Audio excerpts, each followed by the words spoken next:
नमस्ते मेरे प्रिय छात्र और छात्राओं। पिछले तासिका में हमने हिंदी सुलभ भारती कक्षा 8वीं का मेरे रजा साहब सुजाता बजाज द्वारा लिखित संस्मरण देख रहे थे। उसका पहला हिस्सा देखा। आज हम इस पाठ का उर्वरित भाग देखने वाले हैं।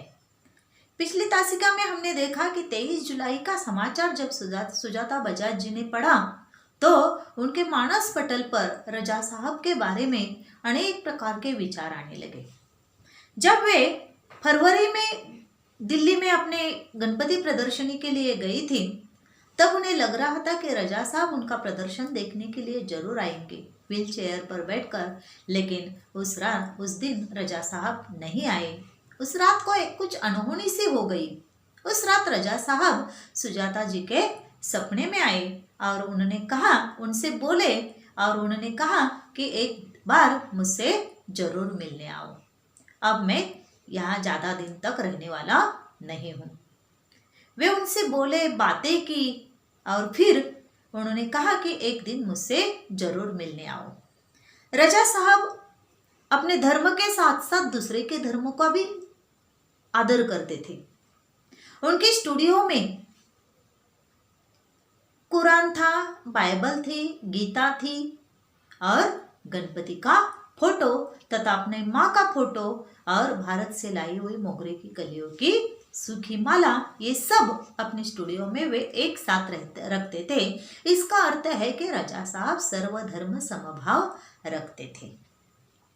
एक दिन सुजाता बजाज जहांगीर आर्ट गैलरी में मुंबई में प्रदर्शनी देखने के लिए वहां पर गई थी। वहां उन्होंने सुना कि रजा साहब आए हुए हैं। जब ये सुना तो वे रजा साहब से मिलने के लिए तुरंत वहां पर चली गई। रजा साहब से उनकी भेंट हुई तो रजा साहब से वे बोली और फिर उनसे जाकर उन्होंने मुलाकात की। आप ही है रजा साहब? तो रजा साहब ने कहा कि हाँ, मैं ही हूँ रजा साहब। तो सुजाता जी उनसे बातें की। उन्होंने बताया कि मैं भी एक कलाकार हूँ और चित्रकारिता करती हूँ, पेंटिंग करती हूँ। यह बात जब उन्होंने रजा साहब ने सुनी तो उन्होंने कहा कि मैं तुम्हारे पेंटिंग्स देखना चाहता हूँ। तो सुजाता जी ने बताया कि मेरा जो काम है वह काम यहाँ पर नहीं है, मुंबई में नहीं, पुणे में है।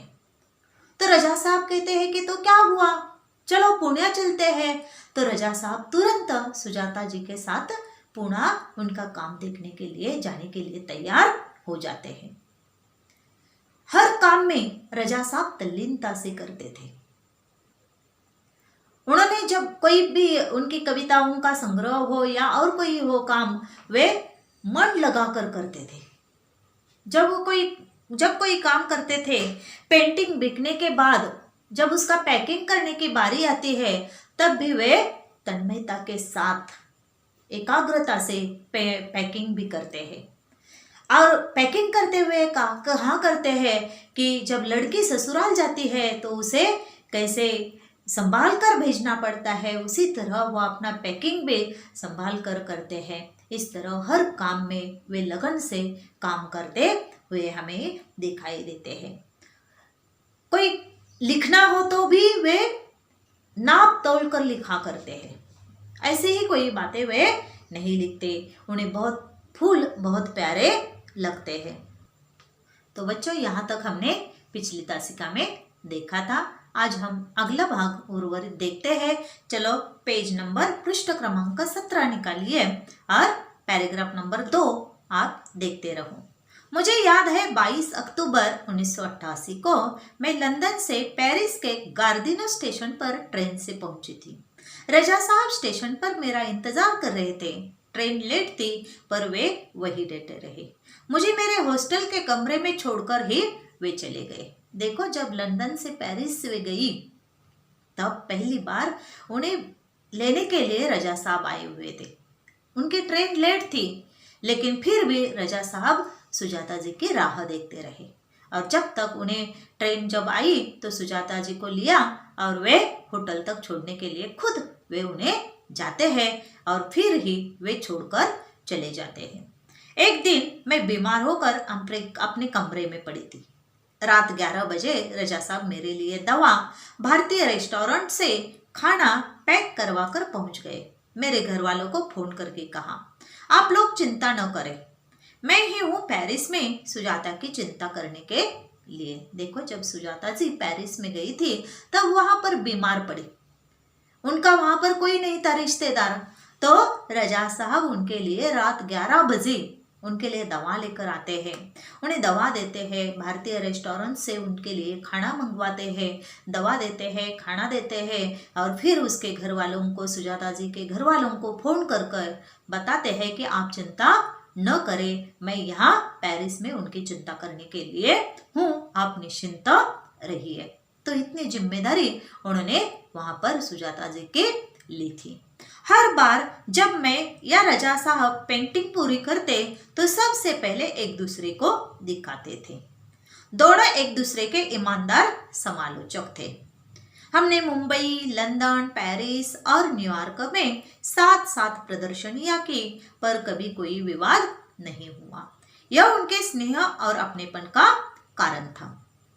देखो, जब भी दोनों अपना अपना पेंटिंग करते थे तो पूरी करने के बाद वे क्या करते हैं, एक दूसरे को दिखाते हैं। एक दूसरे को दिखाकर दोनों एक दूसरे के ईमानदार समालोचक थे। उसमें जो कुछ कमियां हैं या अच्छा है, इसके बारे में प्रतिक्रिया देते थे। एक दूसरे के समालोचक थे। समालोचक का अर्थ है किसी वस्तु के प्रति दोष बताना, गुण और दोष, सिर्फ दोष ही नहीं बल्कि गुण और दोष बताना, समालोचना करना, अच्छा है तो अच्छा कहना, उसमें कोई कमियां है तो वह कमियां भी बताना, इसे क्या कहते हैं, समालोचक। किसी वस्तु के बारे में उसके गुण दोष बताना, इसे समालोचक कहते हैं। वे दोनों कैसे थे, ईमानदार समालोचक थे, झूठी प्रशंसा नहीं करते थे, उसमें चाहे गुण हो चाहे दोष हो वह ईमानदारी से बता देते थे।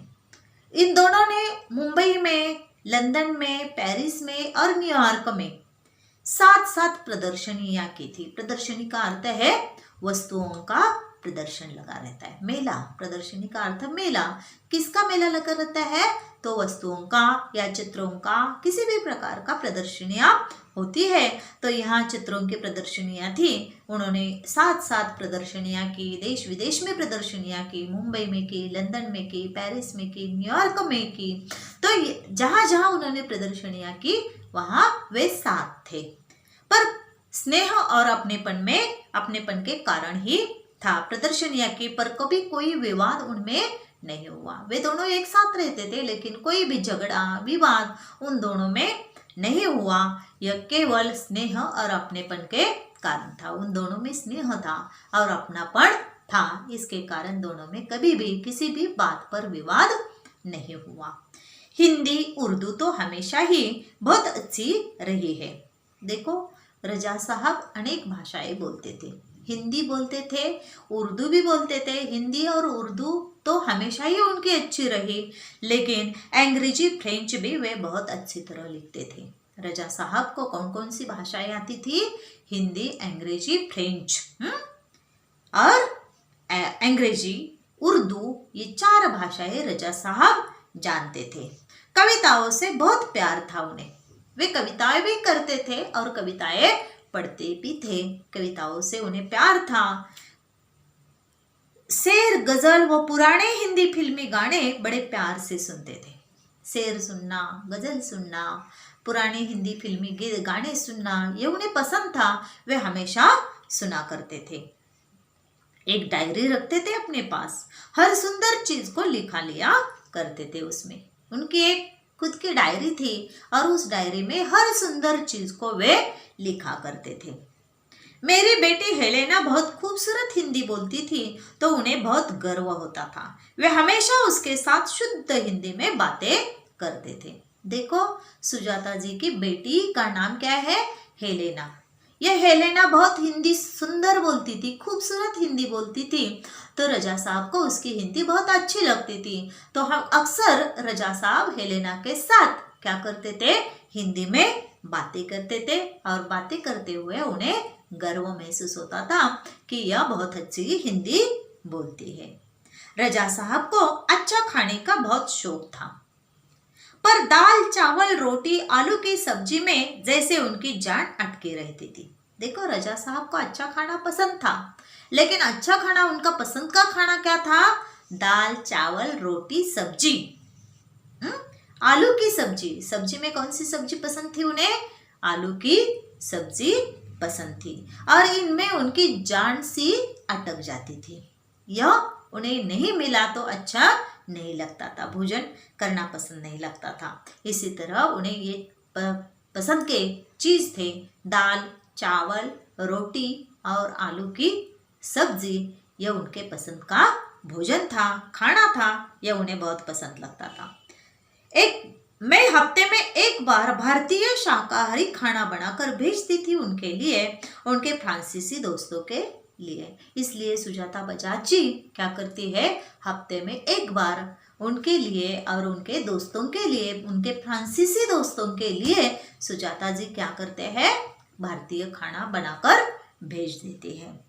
रजा साहब के कुछ पुराने फ्रांसीसी दोस्तों को उनके जाने की खबर देने गई तो फिर से एक बार उनकी दीवारों पर रजा साहब की काफी सारी कृतियां देखने का मौका मिल गया। देखो, एक बार सुजाता जी रजा साहब के जो फ्रांसीसी दोस्त थे उनको रजा साहब न रहने की या वे जाने की, चले बसने की खबर देने के लिए वे वहां पर जाती है, तो फिर एक बार रजा साहब की स्मृतियां उनके नजरों के सामने आती है, क्योंकि उनके दोस्तों के घर में भी क्या थे? रजा साहब के फोटो, रजा साहब की कृतियां वहां पर देखने को मिल जाती है। काफी सारी कृतियां देखने का मौका, अवसर उन्हें वहां पर मिल जाता है। मैं हमेशा कहती, रजा साहब आप मेरे एंजल गार्जियन है। वे हमेशा क्या कहती है? रजा साहब आप मेरे एंजल गार्जियन है। तो वे मुस्कुरा देते और सन 2000 के बाद कहते, क्यों अब हमारी भूमिका बदल गई है। वे मुस्कुराते हैं, लेकिन 2000 के बाद जब वे कहते हैं तो वे मुस्कुरा देते हैं और कहते हैं कि अब हमारी भूमिका बदल गई है, तुम मेरी एंजल गार्जियन हो, अब मैं नहीं। इसका मतलब है कि सुजाता बजाज जी अब वह मशहूर बन गई है और उनसे भी आगे चली गई है। इसलिए रजा साहब कहते हैं कि अब मैं एंजल गार्जियन नहीं, बल्कि अब तुम मेरी एंजल गार्जियन हो, ऐसा वे सुजाता जी को कहते हैं। तो यहाँ पर हमारा पाठ समाप्त हो जाता है। इस संस्मरण में हमने देखा कि रजा साहब के बारे में सुजाता जी ने अनेक यादें यहाँ पर प्रस्तुत की हुई है, जिसको यहाँ इस पाठ में उन्होंने लिखित किया है। तो धन्यवाद बच्चों, यहाँ पर हमारा यह पाठ समाप्त होता है। अगले वीडियो में हम इस पाठ का स्वाध्याय देखेंगे।